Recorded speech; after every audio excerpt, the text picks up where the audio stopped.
ఎవరైతే హోస్ట్ చేస్తున్నారో వాళ్ళకి, అలాగే అందరి లీడర్స్‌కి, మరి ఆల్ వెస్టేజ్ ఫ్యామిలీ మెంబర్స్ అందరికీ కూడా గుడ్ మార్నింగ్. మరి సార్ ఏదైతే చెప్పారో సార్ వాళ్ళ మాటలు వింటుంటే నాకే కొంచెం భయంగా ఉంది. సార్ వాళ్ళు చెప్తున్నారు. నిజానికి నేను పెద్దగా చదువుకోలేదు. పెద్ద బ్యాక్‌గ్రౌండ్ ఏమి లేదు నా దగ్గర.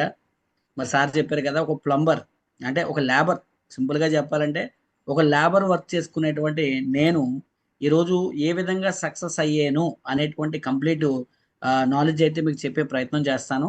అయితే ఇందులో బేసిక్ పాయింట్స్ ఏమేమి వస్తాయంటే అసలు నెట్వర్క్ మార్కెటింగ్‌లో ఏ కంపెనీస్ గురించి వస్తది. అలాగే జాబ్ గురించి వస్తది. అలాగే చాలామంది ఈ రోజుల్లో కంపెనీస్ పెడుతున్నారు. కంపెనీస్ గురించి వస్తది.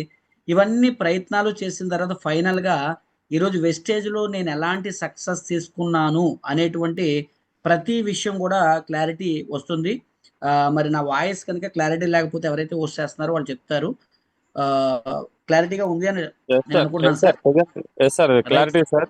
ఏదైనా ఉంటే థాంక్ యూ ఇప్పుడు సార్. మీరు thank you so much. Okay. మీరు చెప్తారు. థాంక్ యూ సో మచ్ అండి ఓకే. అందరికీ గూడా. రైట్. ఈరోజు నా ప్లంబర్ నుంచి వెస్టేజ్‌లో ఏదైతే డబుల్ యూనివర్సల్ క్రౌన్ డైరెక్టర్ అయ్యానో, లేదా బీఎండబ్ల్యూ కార్ తీసుకున్నానో, ఆ కంప్లీట్ జర్నీ అనేది మీకు చెప్పడానికి నేను ఒక్కొక్క పాయింట్‌ని మీకు చెప్పుకుంటూ ముందుకెళ్తానండి. రైట్. నా పేరు ఆల్రెడీ సార్ చెప్పారు. ఈశ్వర్ అని నా పేరు. నేను ఈ బిజినెస్‌లో ప్రెజెంట్ నేను డబుల్ యూనివర్సల్ క్రౌన్ డైరెక్టర్‌గా ఉన్నాను. ఈ జర్నీ అంతా కూడా నేను నా టెస్టిమనీ ఏదైతే ఉందో, నా జర్నీ ఎక్స్‌పీరియన్స్ ఏదైతే ఉందో దాన్నంతా కూడా నేను చెప్తాను ఈరోజు. అసలు నేను ఈ బిజినెస్‌ని ఎందుకు ఎంచుకున్నాను అనే విషయాలు కూడా నేను చెప్తూ ముందుకు తీసుకెళ్తాను ఇదంతా కూడా. నేను ఈ బిజినెస్‌ని వెస్టేజ్‌ని ఎందుకు ఎంచుకున్నానంటే, నేను చదువుకున్నది పెద్దగా ఏం చదవలేదండి. నేను అందరిలాగా డిగ్రీలు, పీజీలు ఏం చేయలేదు. జస్ట్ నా ఆర్థిక పరిస్థితులు బాగోకపోవడం వల్ల నేను 10వ తరగతి చదివాను.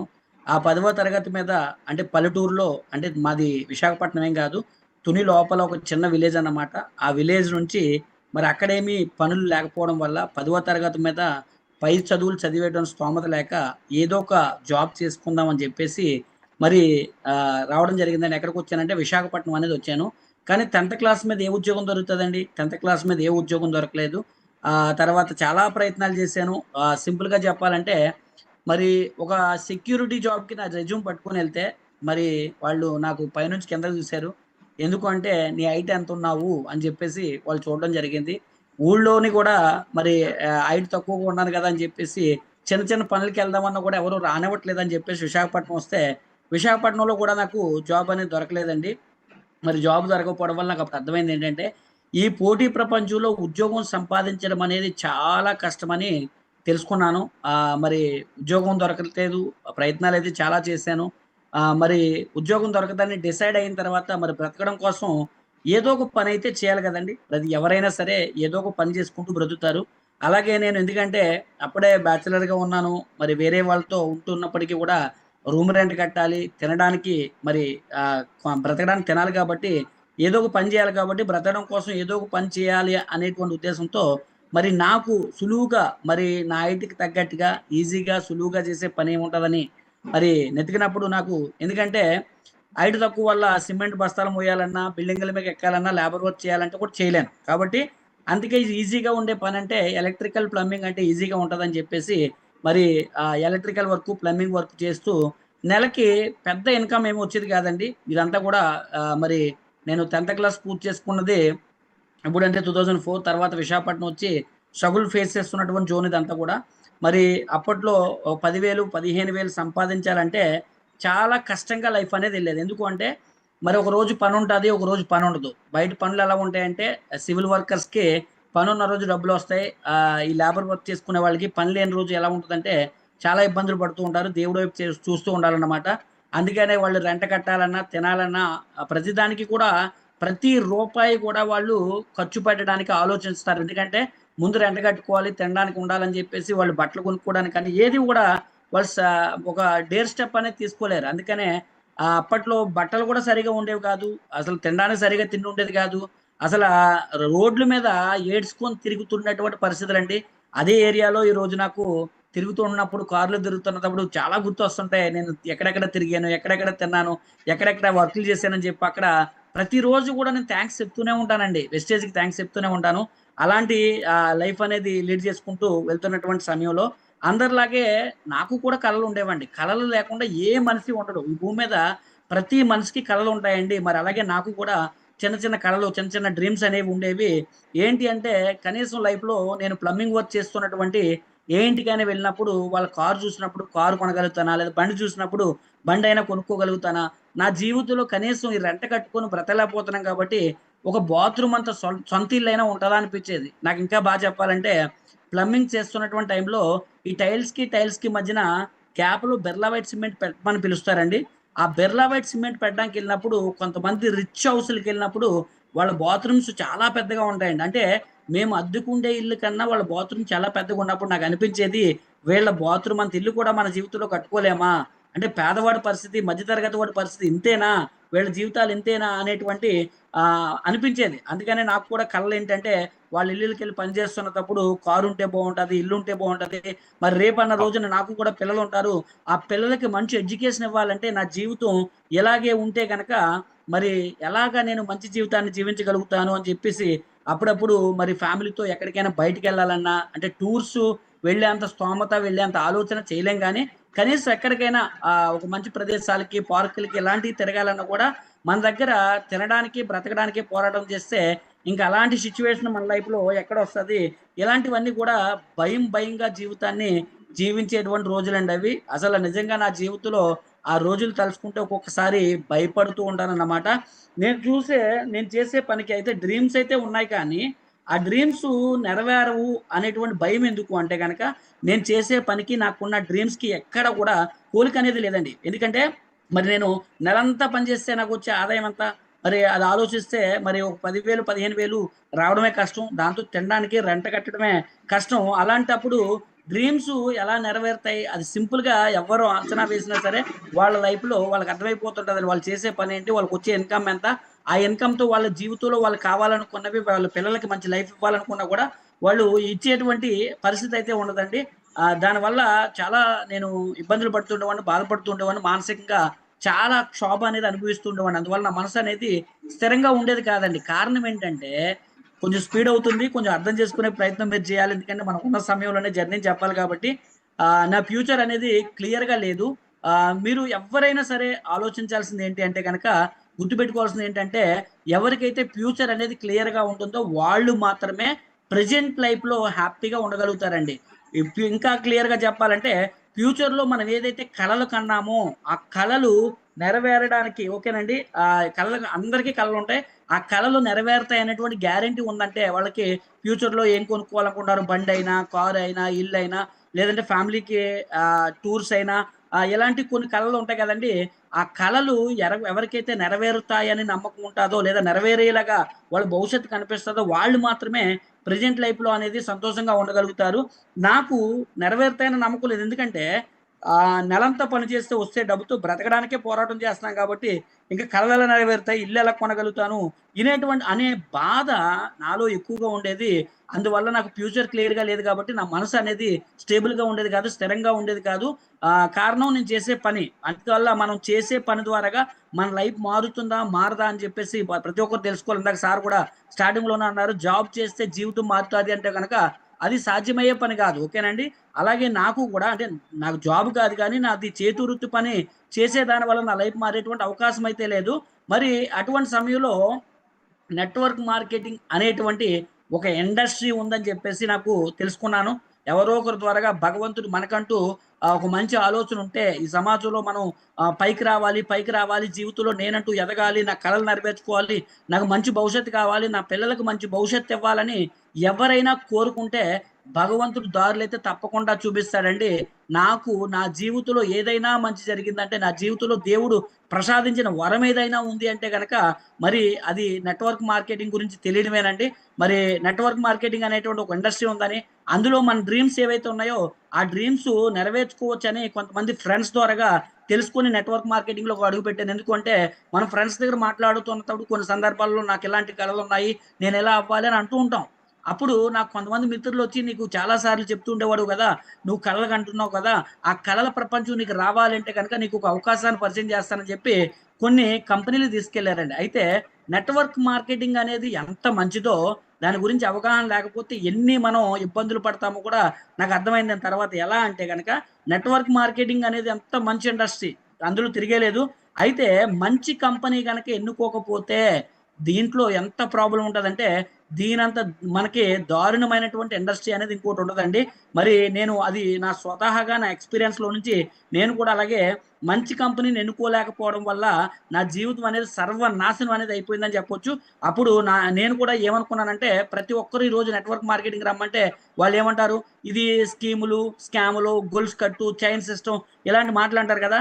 నేను కూడా నాకున్న అనుభవంతో అంటే ఎలాంటి అనుభవం అంటే ఫెయిల్ అయినటువంటి అనుభవంతో నేను రైట్ వేని చూస్ చేసుకోకపోవడం వల్ల, రైట్ కంపెనీని చూస్ చేసుకోకపోవడం వల్ల ఇది చెత్త ఇండస్ట్రీ అని చెప్పేసి ఒక అపోహలోకి వెళ్ళిపోయాననమాట. అంటే చాలా మందికి చేతులు కాల్చుకోవడం వల్ల, పనికిమాల కంపెనీల్లో జాయిన్ అవ్వడం వల్ల, మంచి కంపెనీ వచ్చినప్పటికీ కూడా చూస్ చేసుకోలేకపోవడానికి, వెస్టేజ్ లాంటి గ్రేట్ ఆపర్చునిటీ వచ్చినప్పటికి కూడా తెలుసుకోలేకపోవడానికి కారణం కూడా ఇదేనండి. నేను కూడా అలాంటి మిస్టేకే కూడా చేయడం జరిగింది. ఫెయిల్ అయ్యాను. ఫెయిల్ అవ్వడం వల్ల ఈ ఇండస్ట్రీనే తప్పని నా మైండ్‌లో ఫిక్స్ చేసుకున్నాను. కారణం ఏంటి అంటే గనక నా ఫెయిల్యూర్ ఓకేనండి. నేను చేసినటువంటి కంపెనీ ఎక్కువ కాలం ఆ కంపెనీలో నేను జాయిన్ అప్పటికి కూడా ఆ కంపెనీలో ఉండకపోవడం. ఒకవేళ కంపెనీ ఉన్నా కూడా ఇంకొక సమస్య ఏంటంటే ఆ కంపెనీలో డబ్బులు సరిగ్గా రాకపోవడం అన్నమాట.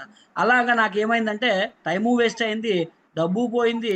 ఓకేనండి. దాంతో పాటుగా మళ్ళీ భవిష్యత్తు గురించి భయం కూడా పట్టుకుందన్నమాట. మరి అలాంటి సిట్యుయేషన్‌లో ఆ కంపెనీల వల్ల డబ్బు పోయేసరికి నాలో నేను బాధపడడం ఒకటే కాదండి. సమాజంలో ఫేస్ వాల్యూ కూడా పోయింది. మనకి ఉన్నదే మిడిల్ క్లాస్ పీపుల్‌కి కొద్దిగా సర్కిల్ ఉంటది. ఓకేనండి. ఆ సర్కిల్ కూడా మనం ఇలాంటి ఫేక్ అంటే కొన్ని ఫేక్ కంపెనీల్లో జాయిన్ అవ్వడం వల్ల మన వాల్యూ అనేది పోతది. ఫేస్ వాల్యూ కూడా పోయింది. అటువంటి సమయంలో నెట్వర్క్ మార్కెటింగ్ ఒక వేస్టు అని నేను మరలా వెనక్కి బ్యాక్‌కెళ్ళిపోయాను. దేనికి? ప్లంబింగ్ వర్క్ చేయడం గనక వెళ్ళిపోయాను. ఎక్కడి నుంచి అంటే విశాఖపట్నం నుంచి నిజామాబాద్ వెళ్ళిపోయాను. అక్కడి నుంచి పని చేసుకుంటూ మరి ఎల్‌ఎన్‌టీలో వర్క్ చేసుకుంటూ మళ్ళీ అక్కడి నుంచి హైదరాబాద్‌లో బొల్లారంలో ప్లంబింగ్ వర్క్ చేశాను. అక్కడి నుంచి మళ్ళీ వరంగల్ వచ్చాను. మళ్ళీ అక్కడి నుంచి మళ్ళీ విశాఖపట్నం ఎన్‌టీపీసీలో వర్క్ చేయడానికి ప్లంబింగ్ కాంట్రాక్ట్ వస్తే మళ్ళీ అక్కడి నుంచి స్టీల్ ప్లాంట్‌లోకి పని చేయడానికి రావడం జరిగిందండి. మరి మళ్ళీ ప్లంబింగ్ వర్క్‌ని మొదలుపెట్టినప్పుడు వెస్టేజ్ కంపెనీ అవకాశం కొంతమంది మిత్రులనేది నా దగ్గరికి తీసుకొచ్చారండి. బలవంతంగా దీని గురించి నాకు మరి చెప్పడం, జాయిన్ చేయడం జరిగింది. 2014లోనే నేను జాయిన్ అయ్యాను కానీ, ఈ నాకు నెట్వర్క్ మార్కెటింగ్ మీద ఉండేటువంటి అపోహ వల్ల, ఈ నెట్వర్క్ మార్కెటింగ్ మీద నాకు మంచి అభిప్రాయం లేకపోవడం వల్ల, నేను దీననేది ఎక్కడా కూడా సీరియస్‌గా కూడా తీసుకోలేదండి. ఎందుకంటే నా ఫెయిల్యూర్స్ కారణంగా. మరలా కొంతకాలం గడిచిన తర్వాత ఈ ప్లంబింగ్ వర్క్ చేస్తుంటే గొర్రెతోక బెత్తుడు అన్నట్టుగా జీవితం అక్కడే ఉంటుంది. ఎంత పని చేసినా, ఎంత హార్డ్ వర్క్ చేసినా, కాంట్రాక్ట్ వర్క్‌లు చేసినా కూడా జీవితం ఎక్కడ స్టార్ట్ అయిందో అక్కడే అదే అప్పులు, అదే పరిస్థితులు, అదే ఆర్థిక ఇబ్బందులు అలాగే ఉన్నాయి. ఓకేనండి. అప్పుడు నాకు మరలా కొంతకాలం గడిచిన తర్వాత నాకొక ఆలోచనొచ్చింది. డ్రీమ్స్ కోసం ఒక ఆలోచన మొదలైంది నాలో. నెట్వర్క్ మార్కెటింగు బేజం ఒకసారి పడిందంటే దేవుడు మనల్ని విడిచిపెట్టడు అని చెప్పడానికి మరలా తడుపు తడుతూనే ఉంటాడని చెప్పడానికి నాకిదే ఎగ్జాంపుల్ అండి. చాలా సార్లు ఒక అప్‌లైన్ రూపంలో డౌన్‌లైన్‌కి పదే మనకు ఫోన్‌లొస్తుంటాయి. దాన్ని మనం ఏంటంటే విసిగిపోతుంటాం కానీ, అది దేవుడు మరలా మనకి మంచి రోజులివ్వాలని చెప్పి తలుపు తడుతూ ఉంటాడు గదండీ! మరి అలాగే నాకు మళ్ళీ ఆలోచన అనేది మొదలైంది. అలా తలుపు తట్టడం వల్ల నాలో నెట్వర్క్ మార్కెటింగ్ అనేటువంటి బీజం ఆల్రెడీ పడుంది కాబట్టి, ఏదో ఒక రోజు దాని ప్రభావం అనేది ప్రతి ఒక్కరికి కూడా బయట పడకుండా ఉండదండి. బయట పడక తప్పదని చెప్పొచ్చు. నాకు కూడా నా డ్రీమ్స్ నెరవేరాలంటే మరి నెట్వర్క్ మార్కెటింగ్ ఇండస్ట్రీ తప్ప వేరే అవకాశమే లేదు.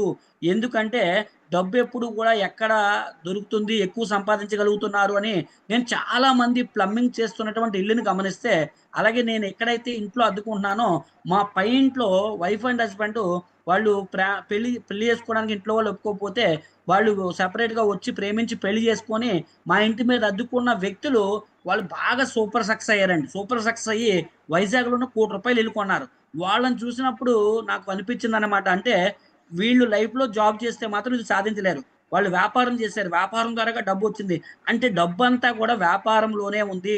డబ్బు సంపాదించిన ప్రతి ఒక్కరిని మనం గమనించినట్లయితే వ్యాపారం ద్వారానే సంపాదించగలుగుతారు తప్ప, వ్యాపారంలో మరి డబ్బు రాడానికి అవకాశం ఉంటది కానీ, ఆ వ్యాపారం స్టార్ట్ చేయాలంటే మరి నాలాంటి వ్యక్తులకి మళ్ళీ కూడా కష్టమే. ఎందుకు అంటే వ్యాపారాలు 2 రకాలుంటాయండి. ఒకటోది ఏంటి అంటే పెట్టుబడితో కూడుకున్నటువంటి వ్యాపారం. మరి రెండోదేంటి పెట్టుబడి పెట్టకుండా చేయగలిగినటువంటి వ్యాపారం ఉండాలి. పెట్టుబడితో కూడుకున్న వ్యాపారాలంటే భూమి మీద బోలెడనుంటాయి. అందులో రిస్క్ కూడా ఉంటది. రిటర్న్స్ కూడా వస్తాయి. అయితే సక్సెస్ అవుతాము. లేకపోతే ఫెయిల్యూర్ అయ్యి లైఫ్‌లు కూడా పోతాయి. నాకు తెలిసిన వాళ్ళు చాలామంది వ్యాపారాలు మొదలుపెట్టి ఫెయిల్యూర్ అయిపోయి ఆస్తులు అమ్ముకొని ఈరోజు అప్పులకి వడ్డీలు కట్టలేనటువంటి పరిస్థితిలో ఎంతోమంది నేను చూస్తున్నాను. ఆ ఎక్స్‌పీరియన్స్ కూడా ఉంది. మరి అలాగే వ్యాపారం పెడతారు చాలామంది. పెట్టేసి అత్యాశతో ఏమైపోతారో ఎగ్జాంపుల్ నేను కూడా ముందుకు తీసుకెళ్ళే ప్రయత్నంలో మీకు ఆ పాయింట్స్ వస్తాయి. మరి వ్యాపారం డబ్బు పెట్టకుండా చేయగలిగింది ఈ భూమి మీద పేదవాడు కోటీశ్వరుడు కావాలంటే మరి పేదవాడికి ఇన్వెస్ట్‌మెంట్ ఉండదు కాబట్టి వాడు కోటీశ్వరుడు అవ్వాలంటే వ్యాపారం స్టార్ట్ చేయాలంటే డబ్బు పెట్టకుండా వ్యాపారం చేయడానికి నెట్వర్క్ మార్కెటింగ్ ఇండస్ట్రీలోనే అది సాధ్యమవుతుందని నెట్వర్క్ పెట్టుబడితో కూడుకున్న వ్యాపారం చేద్దామంటే నా దగ్గర మరి అప్పట్లో డబ్బు లేదు. పెట్టుబడితో ఎంత చిన్న వ్యాపారం మొదలు పెట్టాలన్నా కనీసం మనకు తెలిసిందే కిరాణా షాప్ పెట్టాలన్నా కనీసం టీ షాప్ పెట్టాలన్నా కనీసం 1,00,000, 2,00,000 అనేది ఉండాలి. నా దగ్గర డబ్బు లేదు కాబట్టి ఉన్నది ఒకే ఒక్క అవకాశం అది ఏంటి అంటే నెట్వర్క్ మార్కెటింగ్ ఇండస్ట్రీ. దీని గురించి తెలుసుకున్నానండి. నెట్వర్క్ మార్కెటింగ్ ఇండస్ట్రీ కోసం తెలుసుకున్నాను. ఈసారి ఏం చేశానంటే వేసేటువంటి అడుగు అనేది ఆలోచించి వెయ్యాలి అని చెప్పేసి ఒక మంచి కంపెనీ ఎన్నుకోవాలి. అది ఎలా ఉండాలంటే మొదట ఎక్కడా కూడా నాకు రిస్క్ ఉండకూడదు. ఎందుకంటే గతంలో నేను చేసిన కంపెనీలన్నీ అలాంటివి రిస్క్‌తో కూడుకున్నవి. అక్కడ వల్ల నా ఫేస్ వాల్యూ పోయింది. నా డబ్బు పోయింది. నన్ను నమ్మొచ్చినోళ్ళు కూడా చాలా మంది మోసపోయారు కాబట్టి ఈసారి నేను ఏసే స్టెప్ ఏదైతుందో రిస్క్ ఉండకూడదు. ఎవరినైనా జాయిన్ చేయాలంటే బలవంతంగా ప్రెషర్ ఇచ్చి మోటివేట్ చేయకూడదండి. ఎందుకంటే గతంలో నేను చేసిన కంపెనీలు ఎలాంటివంటే హెవీగా మరి ఇన్వెస్ట్‌మెంట్ కంపెనీలు కాబట్టి మోటివేషన్ ఇద్దరు ముగ్గురెళ్లి వాళ్ళు బాగా మోటివేట్ చేసి ఒప్పిస్తే గాని అయ్యేది కాదన్నమాట. అలాంటి వ్యాపారాలైతే అస్సలు ఉండకూడదు. అలా చేస్తే మళ్ళీ రిస్క్ ఉంటదని చెప్పేసి అప్పుడు నాకొచ్చినటువంటి ఆలోచన ఏంటంటే, నా ఉద్దేశ్యం ఏంటంటే, నేను చూసిన కంపెనీలు అన్నీ అలాంటివి కాబట్టి భయంతో మనం ఏదైనా పోనీ ఒక ఎందుకంటే ఎగ్జాంపుల్ చెప్తున్నాను. నేను గతంలో చేసిన కొన్ని కంపెనీలు చెప్తున్నాను. పాలిసీలు కట్టించే కంపెనీలో జాయిన్ అయ్యాను. ఒక పాలిసీ కట్టిస్తే ఏమవుద్దండి 20 సంవత్సరాలు వాళ్ళు కడతారా లేదా అది కూడా చూసుకోవాలి మనం. మళ్ళీ ఆ కంపెనీ తిరిగిస్తదా లేదా రిస్క్ చేయాలి. ఒకవేళ కంపెనీ గనుక ఇవ్వకపోతే రిలేషన్ కూడా పాడవుతుంది. పోనీ ఏదైనా ప్లాట్స్ లేదా ల్యాండ్స్ అమ్మే దాంట్లో జాయిన్ అయ్యాం. అప్పుడు చాలా కంపెనీలు కూడా జాయిన్ అవ్వడం జరిగింది. మరి ఆ కంపెనీలో ఎలా ఉంటదంటే ఎంతమందితో కొనిపించగలుగుతాము అనేది సమస్య. ఎందుకంటే మనకన్నది అంతా కూడా మిడిల్ క్లాస్ పీపుల్స్ ఉంటారు. లోవర్ మిడిల్ క్లాస్ ఉంటారు. మనకు ఎక్కువ సర్కిల్ అంతా కూడా వాళ్ళే ఉంటారు కాబట్టి అది కూడా కష్టమే. పోనీ అప్పట్లో కంపెనీ స్టార్ట్ అయిందండి. లెఫ్టో, రైటో ఒకటొచ్చి ఫ్రిడ్జ్‌లు, ఏసీలు, వాషింగ్ మెషిన్‌లు, సూట్లు, ఎంతలు ఇలాంటి సారీలు అని చెప్పేసి వచ్చాయి. కంపెనీ పేరు చెప్పడం నాకు ఇష్టం లేదు. నేను అందులో కూడా జాయిన్ అయ్యాను. జాయిన్ అవుదాం అంటే ఒకవేళ చేద్దామంటే 10,000 పైనే పెట్టాలి. పెట్టినా కూడా అది వీటి వల్ల ఈ మూడింటి వల్ల ఎలా ఉంటదో చూద్దాం. ఈ 3 జాయిన్ అయితే ఎలా ఉంటదంటే ఒకవేళ పాలిసీ కట్టించామనుకోండి 20 సంవత్సరాల వరకు మరలా వాళ్ళ దగ్గర నుంచి మన బిజినెస్ రాదు. ఎందుకంటే ఒకసారి ఒకడు పాలిసీ తీసుకున్నాడంటే మళ్ళీ వాడి ఇంటికెళ్ళి తలుపు తట్టడానికి అవ్వదండి. అలాగే నెక్స్ట్ ఫ్లాట్స్ వ్యాపారం. ఒకసారి ఇల్లు కొన్నాడంటే మళ్ళీ లైఫ్‌లో మనకి ఇల్లు వాడి దగ్గర కూడా మనకు వ్యాపారం అనేది రాదు. పోనీ ఈ ఫ్రిడ్జ్‌లు, ఏసీలు లాంటివి కొందామంటే అవి కూడా రెన్యువల్‌గా ప్రతి నెల వచ్చే బిజినెస్ కాదండి. ఒకవేళ అయి పాడైపోతే మళ్ళీ కొత్తది కొనే అవకాశం ఉంటది తప్ప ఒకసారి మిక్సీ కొన్నాడంటే అది పాడవదు. అంటే పాడవదంటే పర్మనెంట్‌గా పోదు. రిపేర్ చేసుకుంటాడు గానీ. టీవీ కొన్నాడంటే పోదు. పోనీ అయి కూడా కష్టమే. ఇప్పుడు నాకొచ్చినటువంటి అవగాహన ఏంటంటే ఇలాంటి బిజినెస్‌లు మనం చేయకూడదు. నా దృష్టిలో వ్యాపారం అంటే ఎలా ఉండాలంటే అన్ని వర్గాల ప్రజలు ఎవరి దగ్గరికెళ్ళినా సరే వాళ్ళు యాక్సెప్ట్ చేసేలా ఉండాలి. అందరితో కూడా మమేకమై ఉండాలి. ముఖ్యంగా ఎవరికి వ్యాపారం బాగా ఇంట్రెస్ట్ అంటే మిడిల్ క్లాస్ పీపుల్ అండి. వాళ్ళు ఆశతో ఉంటారండి. అటు హై క్లాస్ వర్గీయులకి వీళ్ళు చెందరు.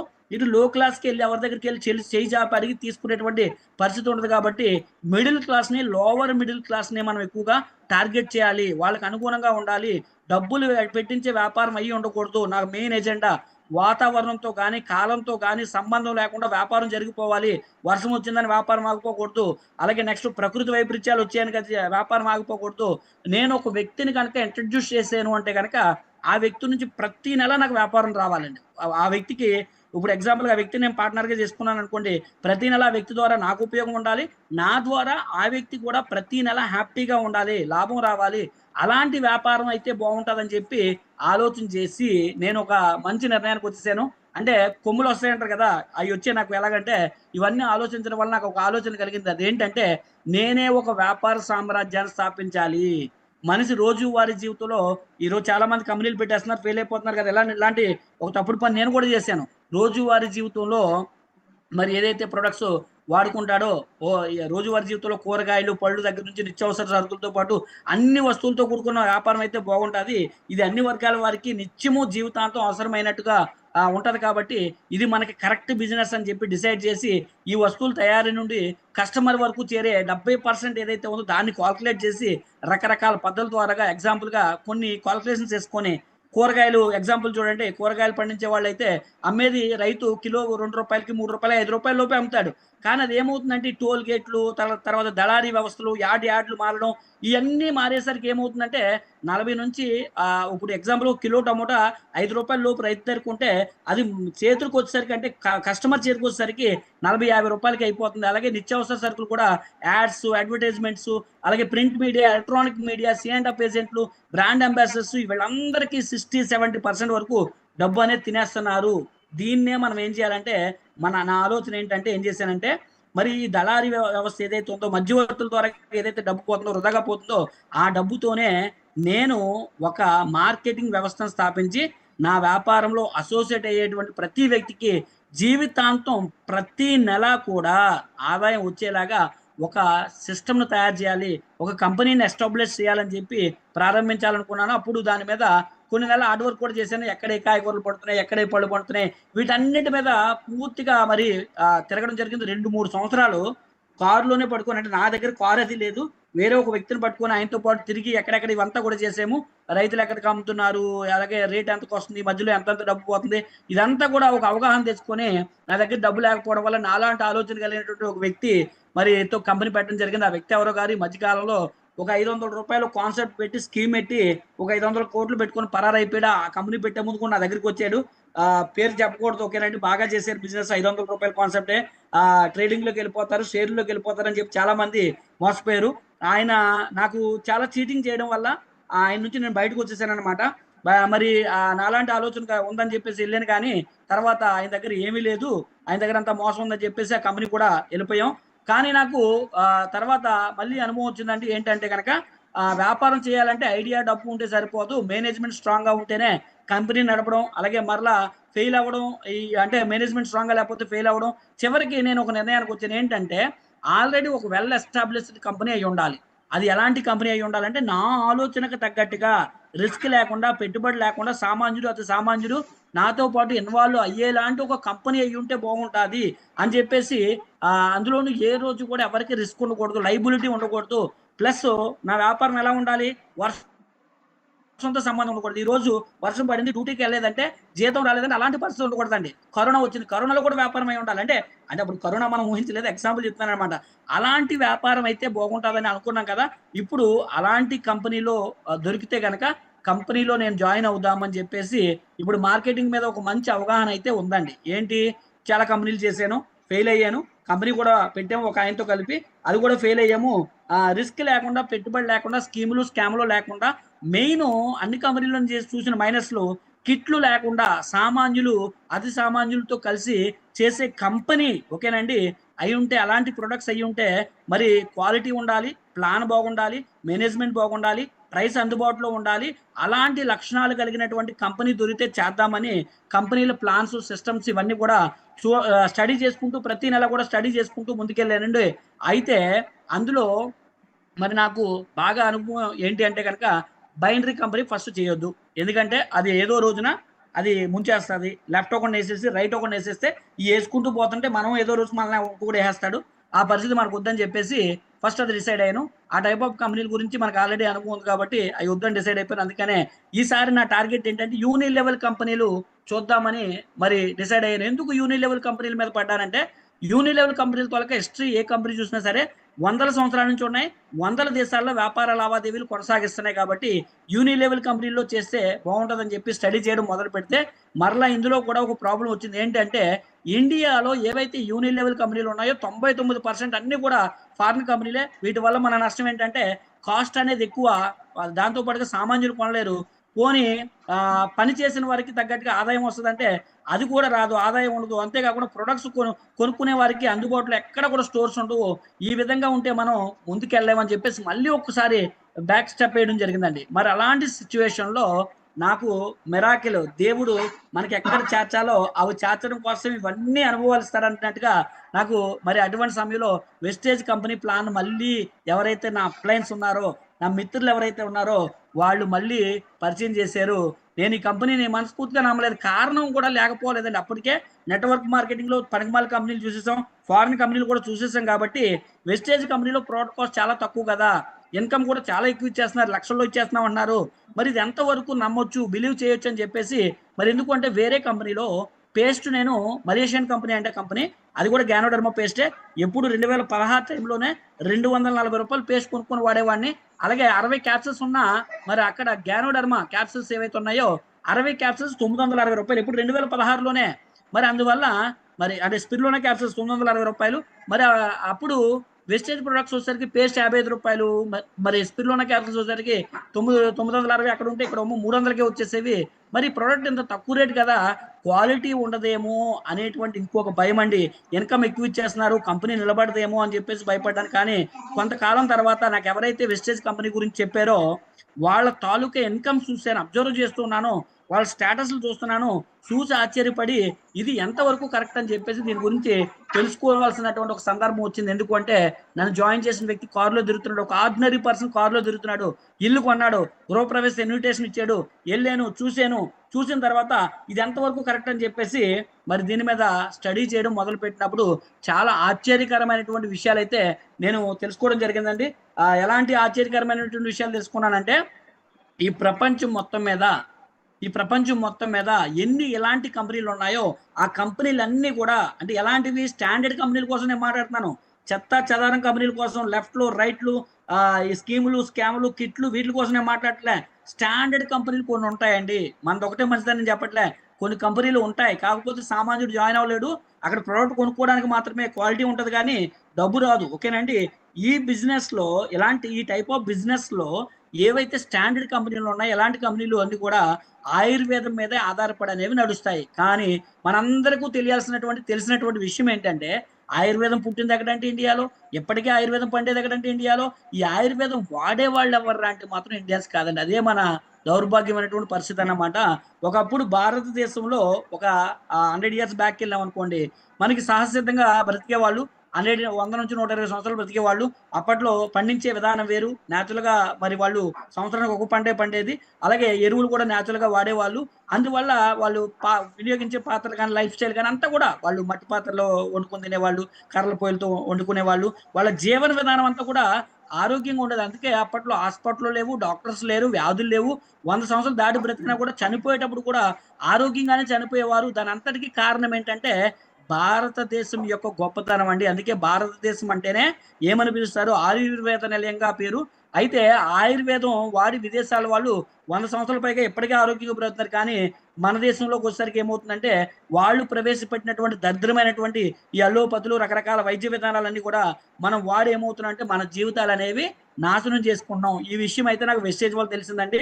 అండ్ నెక్స్ట్ వచ్చేసరికి వెస్టేజ్ సిద్ధాంతం కంప్లీట్గా భారతదేశ ప్రజలకి ఎంత మేలు చేస్తుందో ఇది కూడా నేను అర్థం చేసుకున్నాను. ఈ సందర్భంలో వెస్టేజ్ గురించి పూర్తిగా అవగాహన చేసుకున్నాను. ఎలాగంటే వెస్టేజ్ కంపెనీ విదేశాల కంపెనీలకి వెస్టేజ్ కంపెనీకి వ్యత్యాసం తెలుసుకున్నాను. మధ్య ఉండేటువంటి వ్యత్యాసం ఏంటంటే వెస్టేజ్ కంపెనీ ప్రొడక్ట్స్ తక్కువ రేట్లకి ఇవ్వడానికి గల కారణం ఏంటంటే వెస్టేజ్ కంపెనీ తొలక సిద్ధాంతం ఏంటంటే ఆయుర్వేదం అనేది పుట్టింది మరి ఇండియాలో, పండేది అంటే రా మెటీరియల్ ఎక్కువగా దొరికేది కూడా ఇండియాలో. కాబట్టి మరి వాడేవారు ఇక్కడ లేకపోయినప్పటికీ కూడా వాళ్ళు వాడుకొని ఆరోగ్యంగా ఉండి ఇండియాకి తీసుకొచ్చి వ్యాపారం చేస్తున్నారు.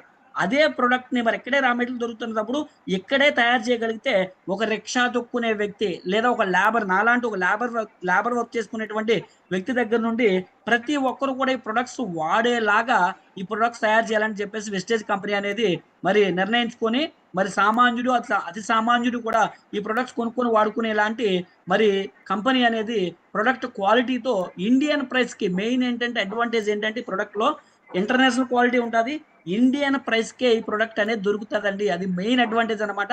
నేను ఇవి చూసిన తర్వాత కంపెనీకి ఫిదా అయిపోయానండి. ఎంతగా ఫిదా అయిపోయానంటే ఈ ప్రొడక్ట్స్ ఇంటర్నేషనల్ క్వాలిటీ అని చెప్పడానికి ఎలా తెలుసుకోగలిగానంటే మరి ఈ భూమి పుట్టినప్పటి నుంచి కూడా మరి ఏ కంపెనీ కూడా ఫారెన్లోకి వెళ్దండి. ఫస్ట్ టైం ఒక కంపెనీ, ఒక ఇండియన్ కంపెనీ ఒక 8కి పైగా దేశాల్లోకి వెళ్ళిందండి. 8కి పైగా. మరి అప్పట్లోనే Abu Dhabi, Sharjah, Sri Lanka, Nepal, Dubai, Philippines, Oman ఈ దేశ అన్నింటిలోకి వెళ్ళడం వల్ల మరి ఆ దేశ ప్రజలు వాడుతున్నారు అంటే కనుక ఇంటర్నేషనల్ క్వాలిటీ ప్రొడక్ట్స్ కాబట్టి వాళ్ళు వాడుతున్నారు. అలాగే GMP certificate, ISO 9000 2015 certificate, SGS certificate, ఈ ప్రొడక్ట్స్కి ఉండేటువంటి మరి మ్యానుఫ్యాక్చర్కి ఉండేటువంటి సర్టిఫికేట్స్ ఇవన్నీ చూసిన తర్వాత నాకు నిజంగా మైండ్ బ్లోయింగ్ అండి. ఒక్కొక్క ప్రొడక్ట్ వాళ్ళకి క్వాలిటీ, ఎష్యూరెన్స్ ప్రతిదీ అసలు ఈ ప్రొడక్ట్స్ గురించి స్టడీ చేస్తుంటే పేస్ట్ వాడితే పంటి నొప్పులు తగ్గుతున్నాయి. ఇంట్లో వాళ్ళకి కానీ, బయట వాళ్ళకి ఎవరికి ఇచ్చినా సరే. టీ తాగితే గ్యాస్ట్రిక్ తగ్గుతుంది. వంట నూనె వాడితే కొలెస్ట్రాల్ తగ్గుతుంది. మోషన్ ఫ్రీగా అవుతుంది. ఇలాగా ఏ వ్యాధులున్నా కూడా ప్రొడక్ట్స్ వాడటం వల్లే రిజల్ట్‌లు వచ్చేస్తున్నాయి. ఈ రిజల్ట్‌లు ఫస్ట్ నేను జాయిన్ అయ్యి ఫస్ట్ టైమ్ కొన్నా కూడా భయపడి వాడలేదు. కొంతమంది ఫ్రీగా ఇచ్చేస్తే వాళ్ళని మళ్ళీ రీస్టార్ట్ చేసినప్పుడు అడిగితే వాళ్ళిచ్చిన ఫీడ్‌బ్యాక్స్ ఆశ్చర్యాన్ని కలిగించాయండి. వాళ్ళు గ్యాస్ట్రిక్ తగ్గిందని ఒకళ్ళు, షుగర్ తగ్గిందని ఒకళ్ళు, పంటి నొప్పులు తగ్గాయని ఒకళ్ళు, ఇలా కొంతమంది ఫీడ్‌బ్యాక్స్ చెప్పారండి. ఆ ఫీడ్‌బ్యాక్స్ నాకు బలం అనిపించి అప్పుడు వెస్టేజ్ కంపెనీ నన్ను పూర్తిగా ఆకర్షించిందని చెప్పొచ్చు. వెస్టేజ్ కంపెనీ మిగతా కంపెనీల కన్నా మరి ఆకర్షించడానికి మరి కారణాలేంటంటే ఆల్రెడీ మన గతంలో ప్లాన్స్ కొన్ని చేసొచ్చాం కదా! కొన్ని దిక్కుమాల కంపెనీలు చేసిన అనుభవం ఉంది. అలాగే నేను కూడా దిక్కుమాల కంపెనీ కూడా పెట్టాను కదా! ఇప్పటికి ఆన్‌లైన్‌లో ఉంటది వెబ్‌సైటు. జస్ట్ 3 లెక్కలతో 15 లెవెల్‌కి 45,00,00,000 వచ్చేలా తయారు చేశాను. ప్లాన్ తయారు చేయడం చాలా ఈజీ. కంపెనీ పెట్టడం కూడా చాలా ఈజీ. రూ. 1,00,000 ఉంటే చాలు, 20,000 ఉంటే చాలు, సాఫ్ట్‌వేర్ తయారు చేసి పెట్టేయొచ్చు. కానీ అది నిలబెట్టాలంటే అంత ఈజీ కాదు కదా! దానికి ఎలాంటి కారణాలు ఉండాలంటే వెస్టేజ్‌కి నేను ఎందుకు కనెక్ట్ అయ్యానంటే product international quality, Indian price, joining free, kits లేవు, స్కీములు, స్కామ్‌లు లేవు. వేరే కంపెనీలో జాయిన్ అయితే ఇవన్నీ ఉంటాయి. ఓకేనండి. ఐడీ రెన్యువల్ చేసుకోవాలి సంవత్సరానికోసారి, వేరే కంపెనీలో ఇక్కడ అది కూడా లేదు. ప్రొడక్ట్స్ అందుబాటు కోసం ఎక్కడ పడితే అక్కడే స్టోర్స్ అందుబాటులో. ఓకేనండి. ప్రతి స్టేట్‌కి, ప్రతి మండల్‌కి కూడా స్టోర్స్ అందుబాటులో ఉంటాయి. అలాగే అన్ని వేళల్లో సహకరించేటువంటి మేనేజ్మెంట్ మై వెస్టేజ్ మెయిల్ పెడితే 24 గంటల్లో దేనికైనా రిప్లై వచ్చేసేది. అలాగే మెయిన్ వీటన్నిటికన్నా ఇంపార్టెంట్ అందరికి ఎందుకు చెక్కులొస్తాయంటే, చేసిన వ్యాపారానికి తగ్గట్టుగా 60% నీ డబ్బుని పంచే ప్రపంచంలో ఏకైక అద్భుతమైనటువంటి నెట్వర్క్ మార్కెటింగ్ ఇండస్ట్రీలో గ్రేట్ కంపెనీ ఏదైనా ఉందంటే అది వెస్టేజ్ కంపెనీ అని నేను ప్రౌడ్‌గా ఫీల్ అవుతూ ఉంటానండి. అలాగే నెక్స్ట్ మరి ఈ కంపెనీని చేయడానికి మరి చాలా కారణాలు ఎతికినప్పుడు ఎందుకు ఈ కంపెనీని చేయాలంటే వీటన్నింటికన్నా నన్ను బలపరిచినటువంటి మెయిన్ రీజన్ ఏంటంటే, నేను పుట్టిన దగ్గర నుంచి వింటున్న విషయం ఏంటంటే, ఇండియా అంటే అభివృద్ధి చెందుతున్న దేశం అని చెప్పుకోవడమే తప్ప, అభివృద్ధి చెందడం మాత్రం ఎక్కడ కనపడలేదు. దానికి కారణం ఏంటంటే, దేశ ఆర్థిక వ్యవస్థ అనేది నాశనం అవుతుంది. రూపాయి విలువ నశిస్తుంది. రూపాయి విలువ పెంచమని మేధావులు ఏం చేస్తారంటే, వాట్సాప్‌లో, ఫేస్‌బుక్‌లో షేర్ చేస్తారు. అలా చేస్తే రూపాయి విలువ అనేది ఎక్కడ కూడా పెరగదు. ఓకేనండి. దేశ ఆర్థిక వ్యవస్థ అనేది కుదేలవ్వడం తప్ప, ఉద్యోగ అవకాశాలు లేకపోవడం తప్ప, ఎక్కడ కూడా మనం ఏంటంటే ఫేస్‌బుక్‌లు, వాట్సాప్‌కి మాత్రమే పరిమితం అవుతాం తప్ప, రూపాయి విలువ పెరగడానికి ఒక అడుగు ముందుకేయమండి. ఇంతకీ దేశ ఆర్థిక వ్యవస్థ పతనం చేసేటువంటి మేధావులు ఎవర్రా అంటే, మన రూపంలో ఉండేటువంటి మనుషులే. అంటే తెలియక వాళ్ళు చేసే పనుల వల్లే ఆర్థిక వ్యవస్థ అనేది నాశనం అవుతది. ఎలా అంటే గనక మనం ఉదయం లేసిన దగ్గర నుంచి రాత్రి పడుకునే వరకు వాడే వస్తువులు ఏవైతే ఉన్నాయో ఈరోజు 2,500 రకాల బ్రాండ్స్ కిరాణా షాపుల్లో గానీ, మార్ట్‌లో గానీ, డిపార్ట్‌మెంట్ స్టోర్స్‌లో గానీ, రకరకాల షాపుల్లో మనం రకరకాల బ్రాండ్స్ కిరాణా షాప్ లేదా మన డిపార్ట్‌మెంట్ స్టోర్ లేదా ఎనీ మార్ట్‌లో కానివ్వండి, వాటిలో తయారు చేసే కంపెనీలన్నీ కూడా విదేశాలకు చెందినవే. అవన్నీ మనం కొనుక్కొని వాడడం వల్ల వాళ్ళ కరెన్సీ విలువ పెరుగుతుంది. వాళ్ళ రూపాయి విలువ పెరుగుతుంది. మన రూపాయి విలువ అనేది తగ్గుతుంది. ఇంకా బాగా చెప్పాలంటే స్వాతంత్ర్యం వచ్చినప్పుడు మనం కాలిక్యులేట్ చేస్తే గనక రూపాయి, డాలర్ సమానంగా ఉండేది. మరి ఈరోజు దాని పరిస్థితి ఎక్కడికెళ్ళిపోయిందో నేను చెప్పాల్సిన అవసరం లేదంట.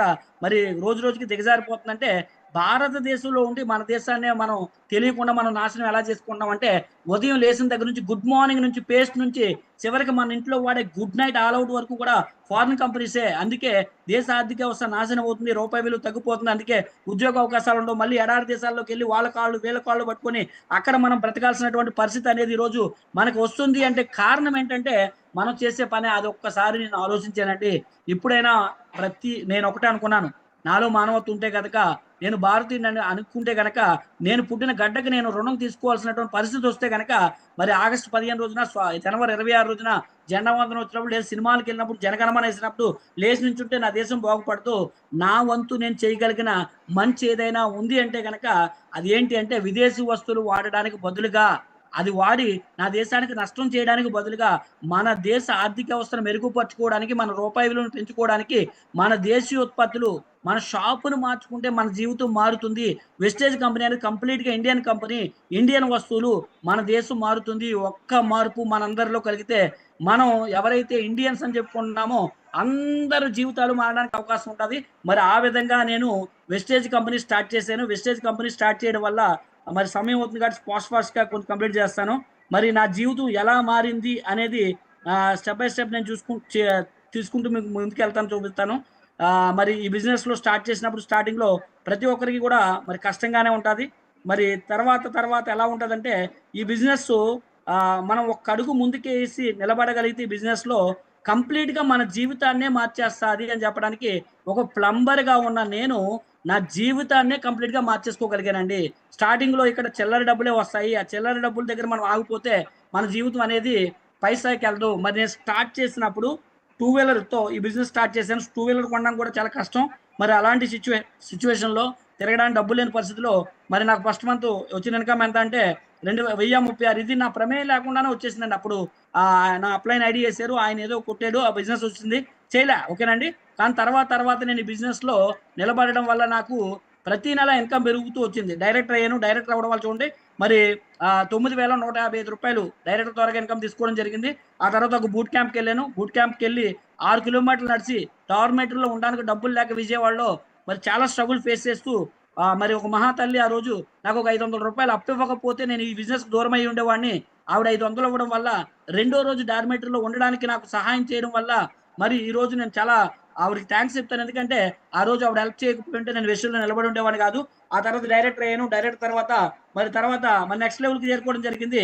14,228 ఈ బిజినెస్ నేనేమనుకోని వచ్చానంటే 2 సంవత్సరాలు నిలబడితే నేను నా ఇంటి రెంట్ కట్టుకొని, నేను కనీసం టూ వీలర్‌కి పెట్రోల్ ఏసుకొని, కనీసం నేను తిండి ప్రశాంతంగా తింటూ, అలాగే ఒక మంచి బట్టలు కొనుక్కోవడానికి కనీసం నా అవసరాలు తీర్చుకోవడానికి బావుంటదని అనుకున్నాను.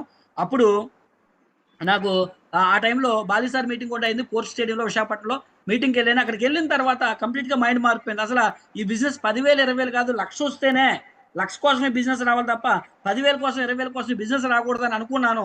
ఎప్పుడైతే ఆలోచన మార్చానో వెంటనే చూడండి చెక్ అనేది పెరిగింది. ఆ తర్వాత 20,000 దాటిపోయింది. ఆ తర్వాత మరి స్టార్ డైరెక్టర్ అయ్యాను. రూ. 43,431 వచ్చింది. ఆ తర్వాత మరి చూసుకుంటే గనక మరి ప్రతి నెల నా చెక్ పెరుగుతానే ఉందండి.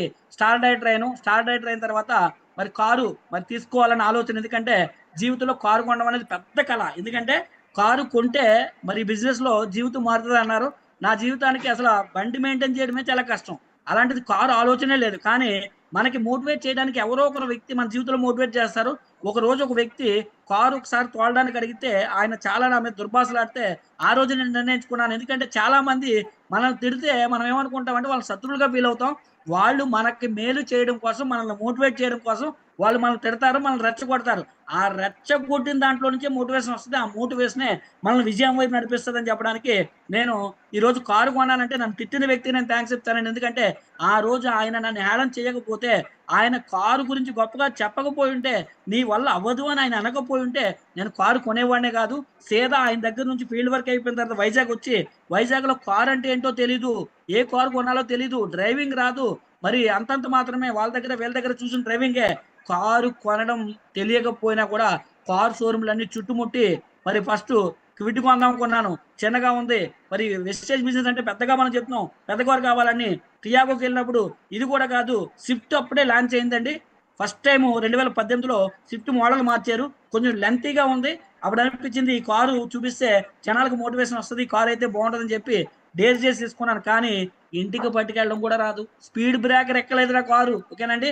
స్పీడ్ బ్రేకర్ ఎక్కడానికి కూడా ఎక్కిన తర్వాత దిగడానికి కూడా లేదు. ఎందుకంటే డ్రైవింగ్ మీద సరైనటువంటి అవగాహన లేదు. కానీ ఒక్క లాజిక్ మాత్రం ఆ షోరూమ్ ఆయన చెప్పాడు. ఎక్కడ భయపడాల్సిన అవసరం లేదు. నీకు డ్రైవింగ్ రాకపోతే భయపడిపోయి ఎనకాల హారన్ కొడతారని భయపడకు. ఆగిపోయి కారు ఆగిపోయిన కింద దిగే. తర్వాత అందరూ ఎళ్ళిపోతారు. ఆ తర్వాత ఎళ్ళొచ్చు అని చెప్పారు. మొత్తానికి ఓ 2, 3 గంటలు పట్టింది. ఒక 5, 6 కిలోమీటర్లు తీసుకెళ్ళి ఇంటి దగ్గర పెట్టడానికి. నేను మొత్తానికి పెట్టాను. తర్వాత రోజు అప్లయన్స్ సపోర్ట్‌తో ఓపెనింగ్ చేశానండి. మరి అందరికీ మనం బాగుపడుతున్నామంటే ఎవ్వరికీ ఇష్టం ఉండదండి. మరి కారు మీద ఫస్ట్ టైము ఒకడు గీత పెట్టాడండి. నా ఇంటి పక్కోడే.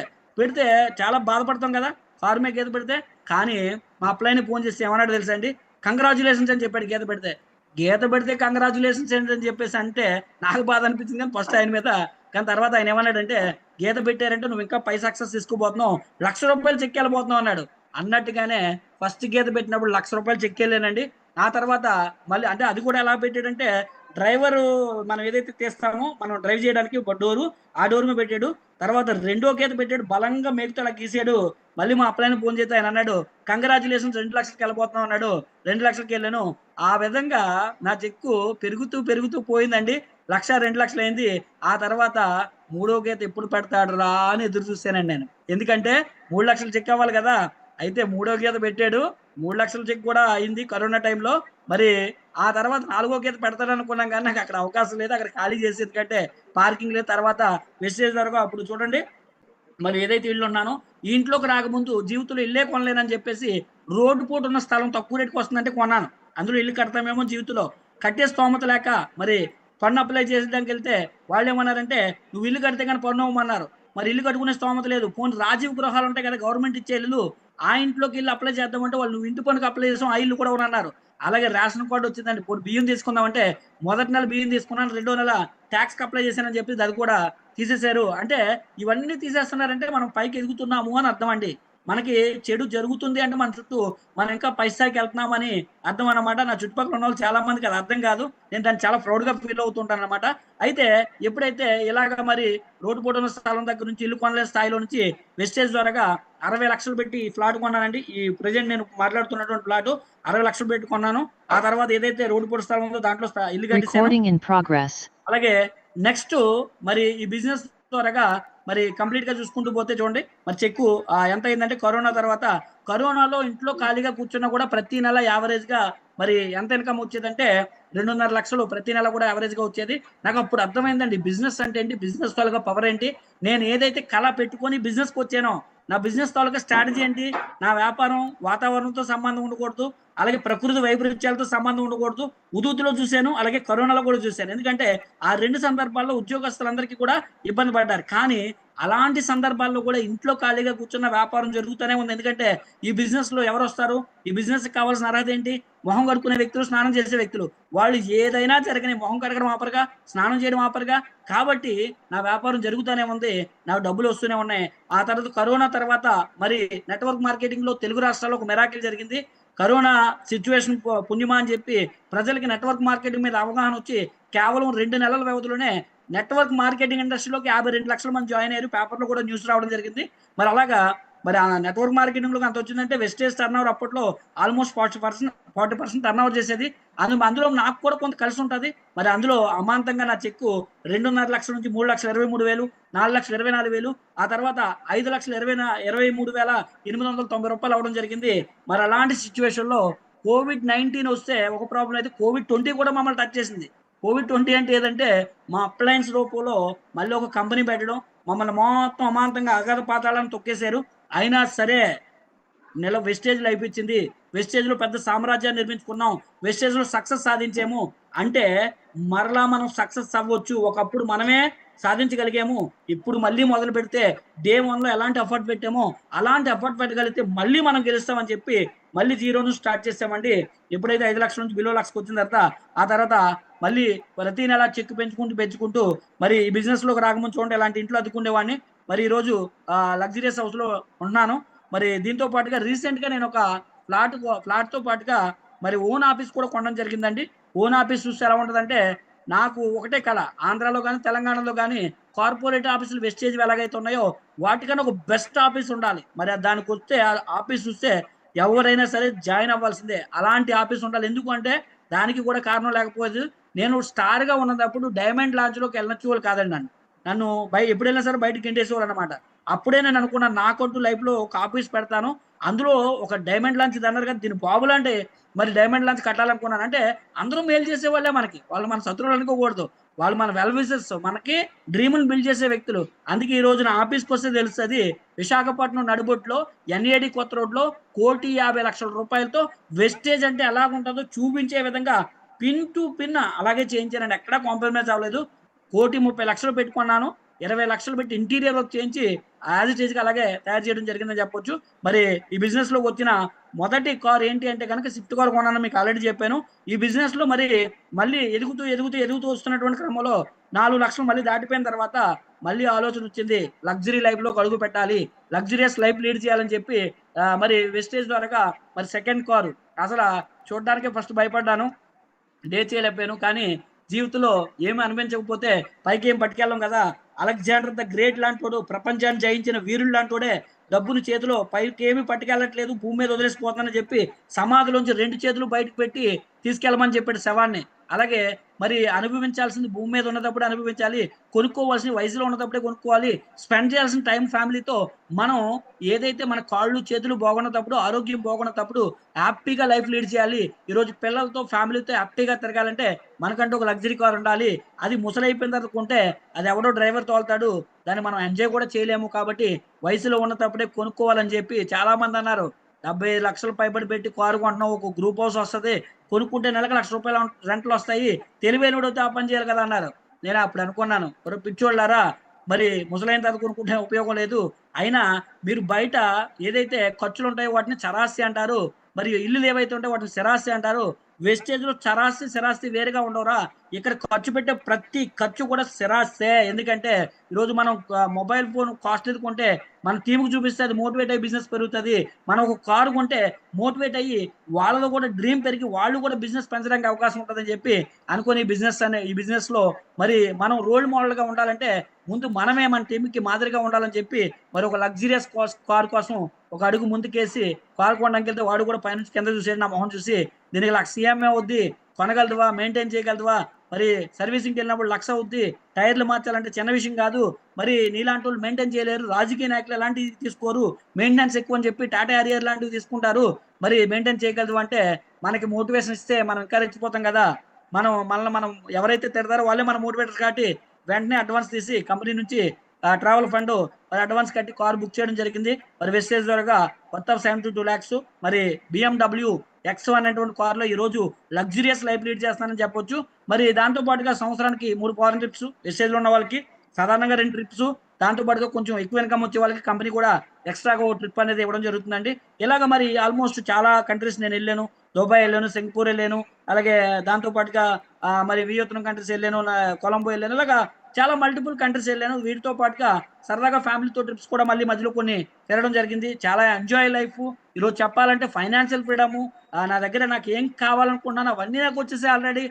డబ్బు నా దగ్గర పుష్కలంగా ఉంది. డబ్బు పుష్కలంగా ఉందని అలాగని చాలామంది ఎలా అంటే డబ్బులు అప్పు అడుగుతుంటారు. అలాగే అప్పు ఇవ్వడానికి కాదు నా దగ్గర ఉందని చెప్తున్నాను. నేను సంపాదించుకున్నాను కాబట్టి ఆ మార్గాన్ని మీకు కూడా చూపిస్తాను. మీరు కూడా సంపాదించుకోవచ్చని నేను చెప్తున్నాను. అంటే ఫైనాన్షియల్ ఫ్రీడమ్ ఉంది. టైమ్ ఫ్రీడమ్ ఉంది. నాకు నా లైఫ్‌లో ఏవైతే కావాలనుకున్నానో ఒక ప్లంబర్‌గా ఉన్నప్పుడు దేనికైతే నేను ఏడ్చానో లైఫ్‌లో తినడానికి, ఉండడానికి రోజు ఏ బట్టలు కావాలంటే కొనుక్కుంటున్నాను.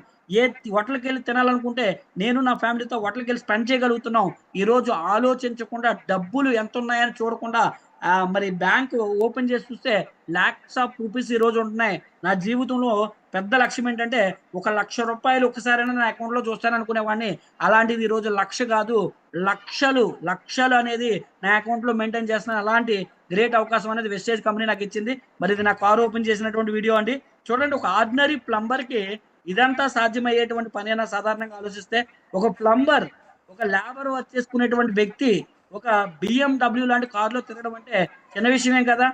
మరి ఎంతోమంది మరి నాకు జీవితంలో సాధించలేవు అన్న వాళ్ళందరికీ కూడా నేనిచ్చేటువంటి రిప్లై ఏంటంటే నా సక్సెసేనండి. మరి కారు కొనలేవు, మామూలు కారే కొనలేనన్న వాళ్ళు మామూలు కారు కొన్నాను. ఈరోజు లగ్జరీ కారు కొన్నాను, ఇల్లు కొన్నాను, లగ్జూరియస్ హౌస్ కొన్నాను, లగ్జూరియస్ ఆఫీస్ కూడా కొనడం జరిగిందండి. చూడండి కంప్లీట్‌గా లైఫ్ అనేది చేంజ్ అయిపోయిందని చెప్పొచ్చండి. ఓకేనండి. ఒక ప్లంబర్ అంటే సాధారణంగా బయట ప్రపంచంలో ఉన్న వాళ్ళు ఆలోచించడానికి పెద్ద కలల కన్నాను భయపడుతూ ఉంటారు. మరి ఈరోజు ఒక పెద్ద కల కంప్లీట్‌గా నా జీవితాన్నే మార్చేసిందని చెప్పొచ్చండి. అది ఎంతలా మార్చేసిందని చెప్పాలంటే మరి నా వల్ల సాధ్యమైందంటే మీ వల్ల కూడా అందరికీ సాధ్యమవుతది. మరి బిజినెస్ స్టార్ట్ చేసినప్పుడు స్టార్టింగ్‌లో చిల్లర డబ్బులే వస్తాయి. ఆ చిల్లరే కదా అని చెప్పేసి మనం అక్కడ ఆగిపోతే గనక జీవితంలో పెద్ద విజయాన్ని ఒకరోజు చేరుకోబోతున్నాం. అది మనం చేరుకోలేమండి. మరి ఈ బిజినెస్‌లో మళ్ళీ నేను మళ్ళీ కమ్‌బ్యాక్ అయ్యి రీస్టార్ట్ చేసుకొని ఈ బిజినెస్‌ని మరి లాస్ట్ హైయెస్ట్ చెక్కు జస్ట్ ఈ మధ్య కాలంలో వచ్చిందండి. రూ.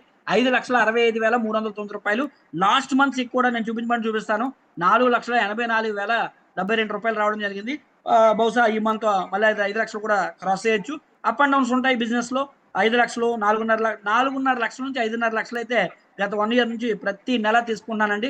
వెరీ కమింగ్ సూన్ అది 10,00,000 కూడా అవుతది. భగవంతుడి దయతో మనం చేసే పనిలో మనం నమ్మకంగా చేసుకుంటూ వెళ్ళిపోతే ప్రతిఫలం ఇవ్వడం అనేది భగవంతుడి వంతు కాబట్టి భగవంతుడు ఇస్తాడు. ఈరోజు నాకు ఇంత గ్రేట్ ఆపర్చునిటీని నాకు అందించినటువంటి ఫస్ట్ దేవుడికి థాంక్స్ తెలియజేస్తున్నాను. ఇంత గ్రేట్ కంపెనీని పెట్టాలని ఆలోచించినటువంటి వెస్టేజ్ మేనేజ్మెంట్ థ్యాంక్స్ తెలియజేస్తున్నాను. ఇలాంటి ఒక గొప్ప అవకాశం మన దగ్గర వరకు వచ్చిందంటే దేవుడు మన దగ్గరకు ఒక వ్యక్తిని పంపిస్తాడండి అప్లైన్ రూపంలో. ఆయనకి కూడా థ్యాంక్స్ చెప్తున్నాను. ఈ రోజు మన వ్యాపారం మొదలు పెట్టడం ఒక గొప్ప విషయం అయితే, ఈ వ్యాపారంలో మనం ఎదగడానికి ఎంతో మంది కృషి పట్టుదలతో నిలబడడానికి మనతో పాటు ప్రయాణం చేస్తారు చూడండి మన టీమ్ మెంబర్స్. వాళ్ళందరికీ, అలాగే మనం వ్యాపారం చేసే క్రమంలో అవార్డు ఫంక్షన్‌కి అక్కడికి ఇక్కడికి వెళ్ళినప్పుడు సక్సెస్ పీపుల్స్ ఉంటారు. చాలా మంది సక్సెస్ పీపుల్స్ ఉంటారు. వాళ్ళని చూసి మనం మోటివేట్ అవుతాం. అందుకే వెస్టేజ్ అనేది ఒక కుటుంబం. ఈ టీము, ఆ టీమ్ అని లేదండి. మనమంతా కూడా వెస్టేజ్ ఫ్యామిలీ. వెస్టేజ్ కార్ ఎక్కడైనా రోడ్డు మీద చూస్తేనే చాలా ప్రౌడ్‌గా ఫీల్ అవుతాం. ఏదో ఫారెన్‌లో తెలుగోడిని చూసినట్టుగా వెస్టేజ్ కార్ చూడగానే అదేదో రోమాలు నెక్కబొడుసు అబ్బా! నా కుటుంబంలో సభ్యుడు వెళ్తున్నాడు అన్నట్టుగా చాలా ప్రౌడ్‌గా ఫీల్ అవుతాం. గొప్పగా ఫీల్ అవుతామండి. మరి వాళ్ళకి అలాగే ఈరోజు ఇంత మంచి అవకాశం నాకిచ్చినటువంటి ఈ జూమ్ ఎవరైతే సార్ ఉన్నారో, సార్ పేరు కూడా నాకు తెలీదు యాక్చువల్లీ. కానీ ఇంతకుముందు మెసేజ్ పెట్టానన్నారు. మరి ఎవరిని ఇబ్బంది పెట్టకూడదన్న ఉద్దేశంతో 8 గంటలకే నేను ప్రతిరోజు జూమ్ చేస్తాము. మరి సార్‌కి నేను మాట్లాడడం జరిగింది. ఓకే సార్ అని చెప్పాను. మేము ఫోన్‌లో కూడా మాట్లాడుకోలేదు. జస్ట్ ఇలా పెట్టడం జరిగింది. ఇవ్వడం జరిగిందన్నమాట. మరి అంటే మనందరం బాగుండాలన్నది ఒక మంచి ఆలోచన. మరి ఆ విధంగా అనుకుంటున్నారు కాబట్టి ఈరోజు వెస్టేజ్‌లో ఒకరికొకరు సపోర్ట్ చేసుకున్నారు కాబట్టి అందరూ డెవలప్ అవ్వడానికి ఒక మంచి అవకాశం. వెస్టేజ్ కన్నా గొప్ప అవకాశం అయితే ఈ భూమి మీద లేదండి. మరి ఎంతో గొప్ప వింత వెస్టేజ్ మనకు దొరకడం మన జీవితాల్లోకి మనం ఎంతో అదృష్టవంతులైతేనే వెస్టేజ్ లాంటి ఒక గొప్ప అవకాశం మనకు దొరుకుతది. ఈ అవకాశం దొరికినందుకు మనందరం ఎంతో ప్రౌడ్‌గా ఫీల్ అయ్యి దీంట్లో ఇంకా అంచెలంచెలుగా ఎదగాలని ప్రతి ఒక్కరు ఆ భగవంతుని కోరుకుంటూ ఈ అవకాశం నాకు ఇచ్చిన ప్రతి ఒక్కరికి జూమ్‌లో ఉన్న ప్రతి ఒక్కరికి పేరు పేరున ధన్యవాదాలు తెలియజేసుకుంటూ thank you very much. Wish you wealth అందరికి. నా సమయం అయింది కాబట్టి క్లోజ్ చేస్తున్నాను.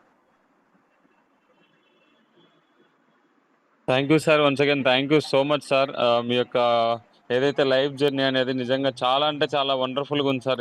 ఎందుకంటే ఒక జీరో పొజిషన్ నుంచి ఒక హీరో స్థాయికి నిజంగా వెస్టీజ్ అనే గ్రేట్ ఆపర్చునిటీ మీరు పట్టుకోవడం ద్వారా బయట మళ్ళీ ఎన్నో కంపెనీస్ వెళ్ళి వెస్టేజ్ గొప్పతనం తెలుసుకొని నిలబడడం ద్వారా ఈరోజు మీరు ఎలాంటి సక్సెస్ తీసుకున్నారు, ఎలాంటి అచీవ్మెంట్స్, కార్స్ కావచ్చు, హౌస్ కావచ్చు, ప్రతిదీ మొత్తం మీరు నిజంగా సార్ ఒక సినిమా మాకు చూపించినట్టు ఉంది sir. Once again thank you so much sir. అడగంగానే మీరు జూమ్ ఇచ్చే ఎంటైర్ టోటల్ టీం అందరికీ ఒక శక్తిలాగా మీరు వచ్చి మోటివేషన్ అండ్ అదేవిధంగా క్లారిటీ ఇచ్చినందుకు once again thank you so much sir. Eshwar sir. Sir ఒక 5 మెంబర్స్తో ఫీడ్బ్యాక్ తీసుకుందాం sir. Okay sir. With your permission. Okay sir. Okay sir. Thank you sir. Okay sir. Okay sir. Hand raise already okay చేస్తున్నారు. ఒక 5